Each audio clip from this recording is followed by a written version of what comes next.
Netflix, a decisão de 50 milhões que humilhou a Blockbuster e criou um império. Netflix não nasceu gigante, ela nasceu ignorada.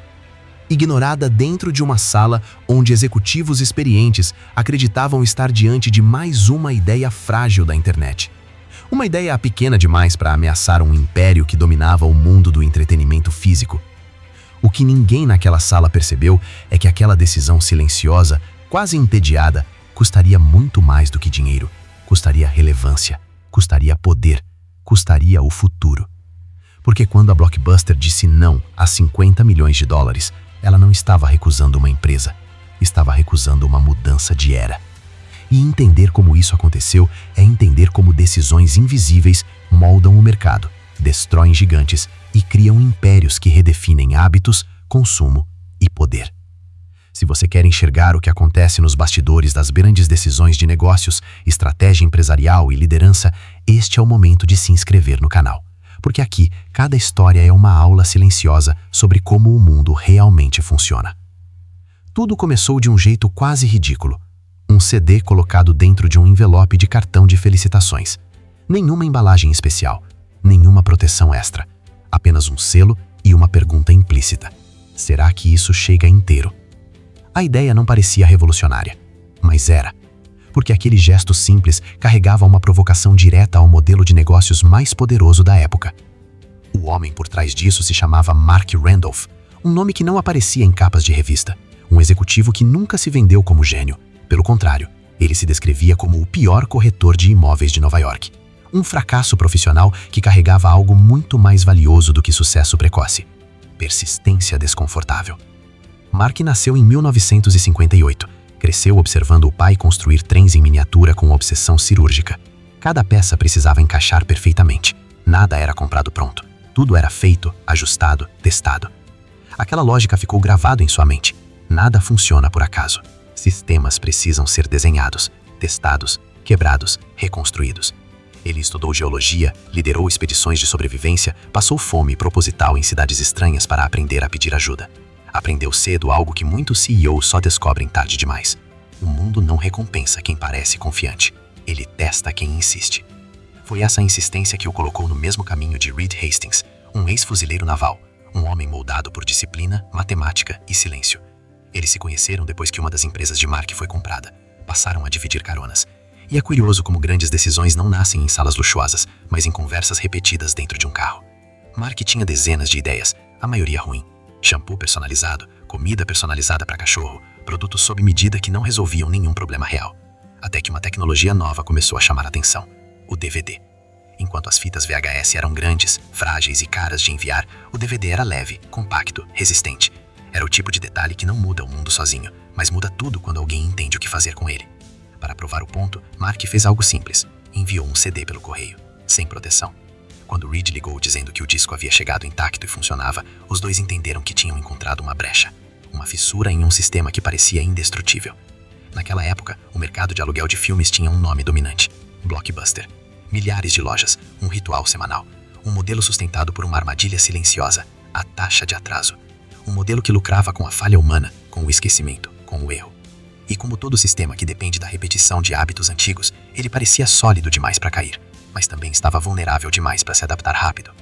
Mark tinha uma frase que guiava a sua visão: você precisa de um mercado grande o suficiente para correr dentro dele e frágil o suficiente para ser quebrado. O aluguel de filmes era exatamente isso, um gigante pesado. E gigantes pesados não giram rápido. Para tirar a ideia do papel, eram necessários 2 milhões de dólares. Reed entrou como investidor e colocou 1,9 milhão. Faltavam 100 mil. Mark precisou pedir. Foi rejeitado. Foi desacreditado. Um especialista em tecnologia chegou a dizer que aquilo era lixo. Disse que o futuro seria streaming, que aquela empresa não existiria em 5 anos. Ele estava certo sobre o destino, errado sobre o caminho, porque o futuro raramente chega de uma vez. Ele chega em camadas, e quem ignora a camada intermediária morre antes de chegar lá. Mark conseguiu os últimos cheques com constrangimento, amizade e família, inclusive da própria mãe. Em 1997, a empresa nasceu na Califórnia. O nome provisório era tão ruim que servia como motivação para mudar antes do lançamento. O primeiro escritório era um banco abandonado. O cofre virou depósito. As mesas eram improvisadas. O orçamento era ridículo, mas havia algo ali que dinheiro não compra: convicção. Mark virou o primeiro CEO. Nada existia pronto. O site foi desenhado à mão. Os servidores eram computadores comuns empilhados. No dia do lançamento, um sino tocava a cada transação. Ele tocou rápido demais. O site caiu. A equipe saiu correndo para comprar mais máquinas. Era caos, era desespero, era nascimento. Existe uma lenda de que tudo começou por causa de uma multa de $40 por atraso em uma locadora. É uma boa história, mas é falsa. A realidade é menos romântica e muito mais estratégica. A Netflix no início cobrava taxas, vendia DVDs, tentava sobreviver. O lucro vinha mais da venda do que do aluguel. E para crescer, Mark fez algo que revela a mentalidade de longo prazo. Ele foi direto aos fabricantes de DVD, Sony, Panasonic, Toshiba, e ofereceu uma troca simples: cupons dentro da caixa dos aparelhos.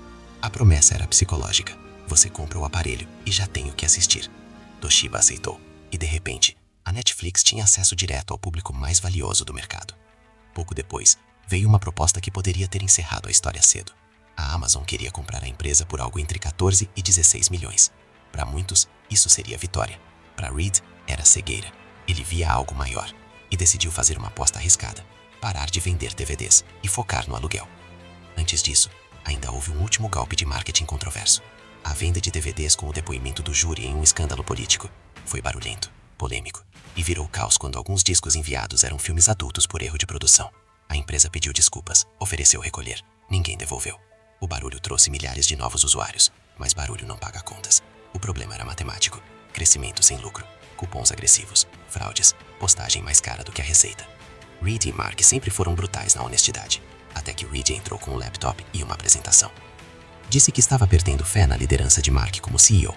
Queria assumir, pediu ações, pediu poder. Foi um momento duro, um daqueles que definem carreiras. Mark aceitou recuar, não por fraqueza, mas por visão. Porque às vezes liderar é sair do caminho certo, para outro avançar mais rápido. A empresa mudou de sede, mas um problema persistia. As pessoas não queriam planejar filmes com antecedência. O hábito era impulsivo. E foi aí que surgiu a ideia que mudaria tudo. E se o cliente pudesse ficar com os DVDs o tempo que quisesse? E se pagasse uma assinatura fixa? E se o próximo filme fosse enviado automaticamente quando o anterior fosse devolvido? 3 ideias. Um teste. Reed disse que não havia tempo para testar separado. Testaram tudo junto. Funcionou. Em 2000, não existia mais aluguel avulso, só assinatura. Então o mundo corporativo entrou em colapso. A bolha.com estourou. Trilhões evaporaram. O IPO caiu. O dinheiro secou.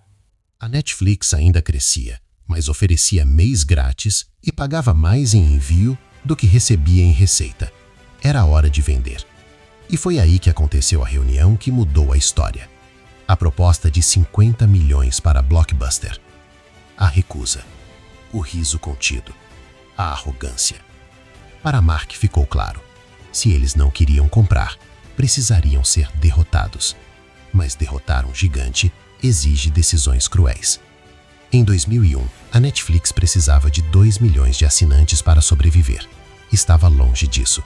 A solução foi demitir 1/3 da empresa. Pessoas reunidas do lado de fora. Silêncio. Olhares. Dor. Curiosamente, a empresa ficou mais forte.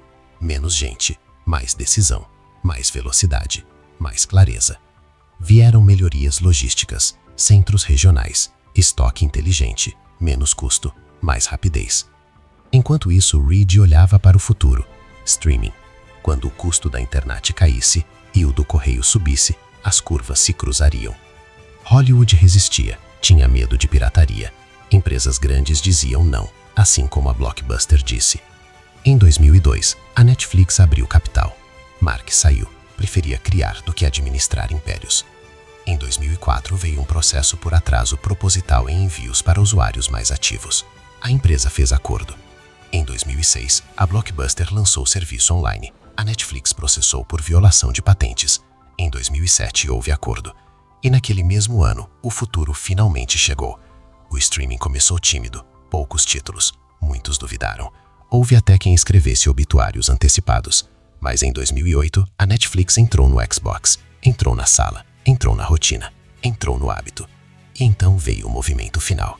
Conteúdo próprio, séries exclusivas, domínio da distribuição, controle do catálogo. Quem controla o conteúdo, controla o jogo. Enquanto isso, a Blockbuster caiu.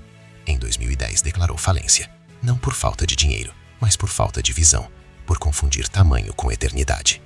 E se essa história te fez refletir, se te mostrou como crise corporativa, liderança e estratégia se entrelaçam, então agora é o momento natural de deixar o like e se inscrever, porque cada gesto desses garante que mais histórias como essa continuem chegando até você.